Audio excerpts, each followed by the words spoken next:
11, 10, 9. We have ignition sequence start. The engines are on. 4, 3, 2, 1, 0.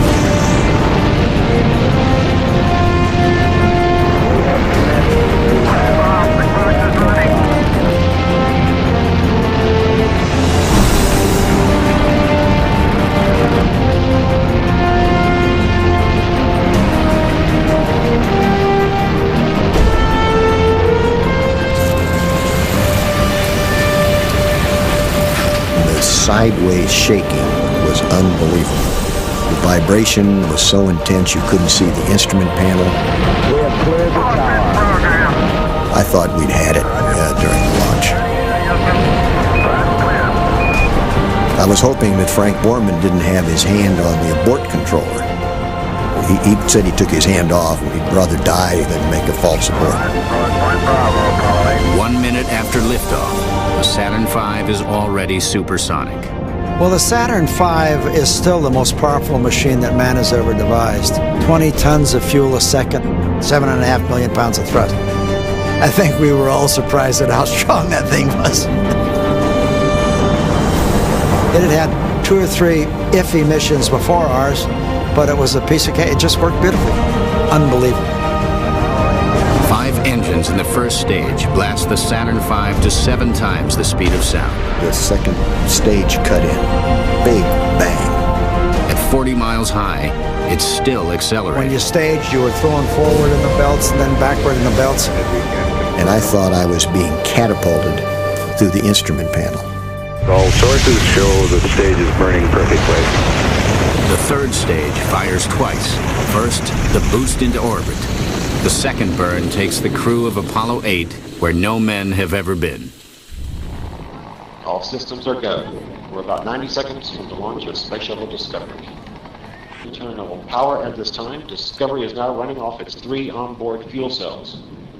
Coming up on a go for auto sequence start.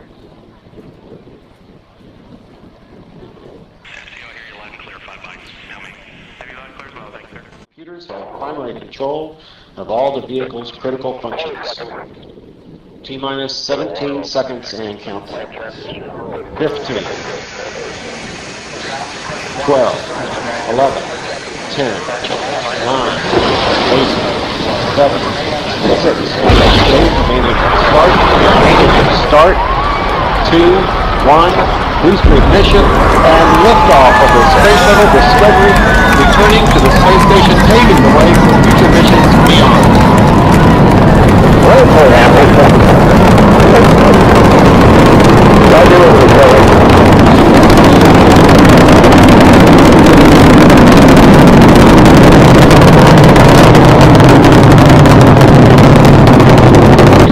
Of rated performance, reducing the stress on the shuttles and brakes through the sound barrier. The Spirit will already 3.5 miles in altitude, 1.5 miles downrange, traveling over 750 miles an hour.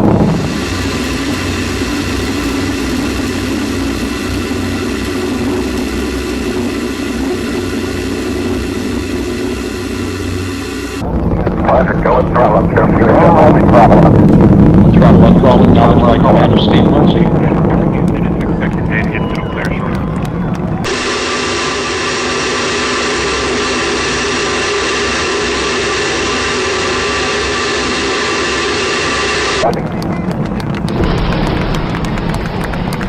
Solid rocket booster separation confirmed. Guidance now converging.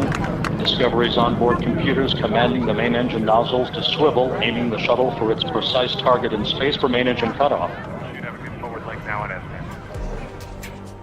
Hi, I'm John Murator. I'm the Director of Launch Operations here at Pad 39A. We got the keys to Pad 39A from NASA on April 14th, 2014. And we started a really radical transformation of this pad. One of the biggest things you notice right away is the big hangar we built because we use horizontal integration for the rocket. And the other big thing that we've done is we've had to convert the pad from what's called a mobile launcher pad concept, where the rocket's assembled on a pad, or the space shuttle as it was at the time, and rolled here with all of its support equipment to a situation where the pad is sitting on the flame trench and we just move the rocket to it, lift, and get ready to launch. when you walk on the ground here, this is pretty legendary ground. It is where humans first left to circle the moon, and then eventually the humans first left to stand on the moon's surface. It's a place where the very first space shuttle took off, and over 80% of the space shuttle flights took off from this pad. So it's pretty legendary. And the size of it is what's amazing. 39A is our home for a lot of different activities for SpaceX. It's a home for Falcon 9s, but we launched those out of Vandenberg and over on the Cape Canaveral side. It's going to be our first home for Falcon Heavy. We're going to launch lots of missions there. 39A is where Americans are going to return to space, launching from American soil. And we're going to launch American crew members on the Dragon on top of the Falcon 9 single core. What's pretty exciting about this place is this place gives SpaceX room to grow. We can put some amazing big rockets on this pad because it's a huge facility. And we're pretty excited about what this is going to bear for the future of SpaceX. Falcon 9 is configured for flight. T-minus 10, 9, 8, 7, 6, 5, 4, 3, 2, 1, 0. Liftoff.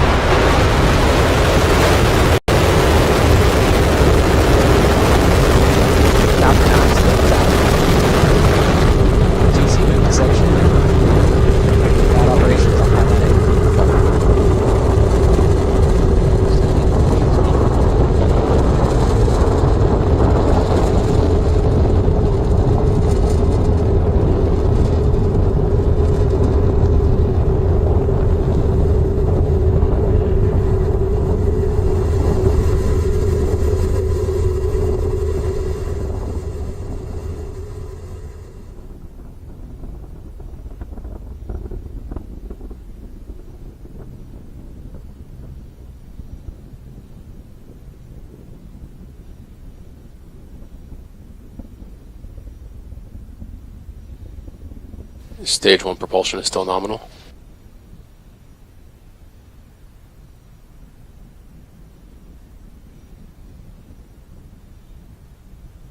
MVAC chill has begun. Downwind telemetry nominal.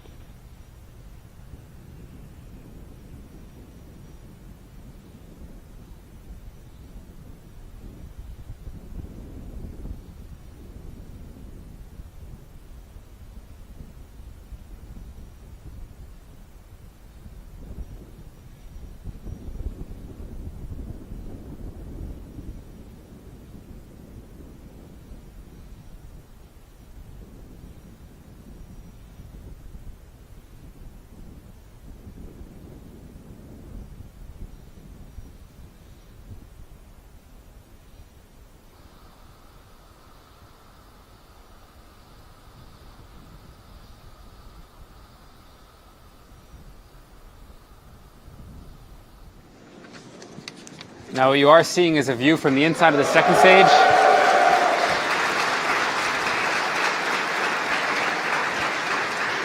You have main engine cut off with stage separation. And we have a second stage engine start. You can see the first stage is on its way back for its first maneuver burn. It will have a 3-burn process, the entry burn coming up. Or the boost back burn, sorry. Meanwhile, the second stage is continuing to perform nominally. It's got a 6-minute burn. Now, there are 3 different burns to get back to landing zone 1. There's the boost back burn, which successfully completed. Then there's the re-entry burn, which is to slow us down as we go back through the atmosphere. And then there's the ever-exciting landing burn as we approach landing zone 1. You actually just saw the grid fins on the first stage pop out right there. We use those to dynamically steer the vehicle as it comes back down using air resistance as it passes through supersonic airstreams to get it back towards the landing zone 1 at Cape Canaveral. Yeah. So a lot of really exciting stuff going on right now. We are watching the first stage booster come back down to Earth. It will be going through a series of burns like Brian said, but primary mission is still going well. Dragon on top of second stage making its way to the International Space Station. And a quick note about those grid fins. People always ask us, how do they exert such a large force on such a large cylindrical body? And it's the same principle. If you stick your hand outside of a car when you're going 10 miles per hour on neighborhood streets, it doesn't affect you very much. But if you stick your hand outside when you're going 80 miles per hour on the freeway, you can exert a very, very large force upon a large surface simply from the air particles. The grid fins are doing the exact same thing. They're little airplane wings that are steering us back to landing zone 1. Now, given the cloud conditions at the pad, it doesn't look like we're going to have great video of the first stage coming down from the pad, but we do have a crystal clear video link with the first stage, and just like last landing, I think we're going to have great video all the way back down. Yeah, so just in case if you're joining us right now, we had a cloudy but successful liftoff of Falcon 9 from Launch Pad 39A at Kennedy Space Center in Florida. We're watching the booster come back down. The stages have separated. Dragon is on its way to the International Space Station, and just wow, that view is incredible. Yeah, you might be seeing bursts on your screen. Those are actually our cold gas thrusters helping to steer the vehicle as well. We have the grid fins, which act as wings of it. We also have nitrogen, that we have cold gas, and we spew those to exert small forces to help us laterally as well. So we'll kick it back into JFED, who will give us an update on everything that's going to occur in the next few moments. About 6 minutes into the count right now, everything continuing to proceed nominally. You can see that first stage is guiding back to Earth. It's coming up for its entry burn. It's the second of the 3 burns. That entry burn should kick in about 15 seconds, 15 or 20 seconds from now. You'll see the engine ignition. We just deployed the grid fins. You saw those earlier as well. That means we're coming back into the atmosphere, and we'll use those for coming back to Earth. You can also see all the clouds we're about to head through as we come back to Earth. That's why you didn't see as great a video on the way up, and we had to show you an animation. It was because we did go through the clouds. That call out was confirmation that the ignition did just occur. You can see it there on your screen. A slight delay on the video feed, but you will hear the call outs as they come up. This burn itself is going to last for about 15 seconds, and it has just shut down. Looks to be good right there. And then we have a landing burn coming up in about a minute from now. That landing burn lasting just to touchdown for about 30 seconds. So you're going to see it come right into landing zone 1, stage 1 there. Meanwhile, on your right side of your screen, you can see stage 2. The stage 2 burn is going to last for about another 2 minutes. Continues to perform very well. That stage 2 engine has pretty deep throttle capability. It can go from about 81,000 pounds to 210,000 pounds. That's how we target that precision orbit. We put in a parking orbit of 200 by 600 kilometers. That's all good there. Meanwhile, stage 1 is transonic right now, transitioning through the speed of sound as it's coming back to Earth, and everything is looking good to go. Okay, so you've got some footage there of the booster as it comes back down. We're waiting for the landing burn to begin very soon. It was cloudy on takeoff, so we are expecting some clouds as we re-enter. So we really hope to be able to bring some really good footage as it comes back down to landing zone 1, which is on ground. It's not one of our drone ships. And you can see it descending there with the landing zone in the background. It's amazing to think of what's happening. That is coming back from space with live footage. It is approaching the landing zone now. Landing You're zone. seeing on the screen. As it softly touches down successfully on LZ1. Congratulations, Falcon. The Falcon has landed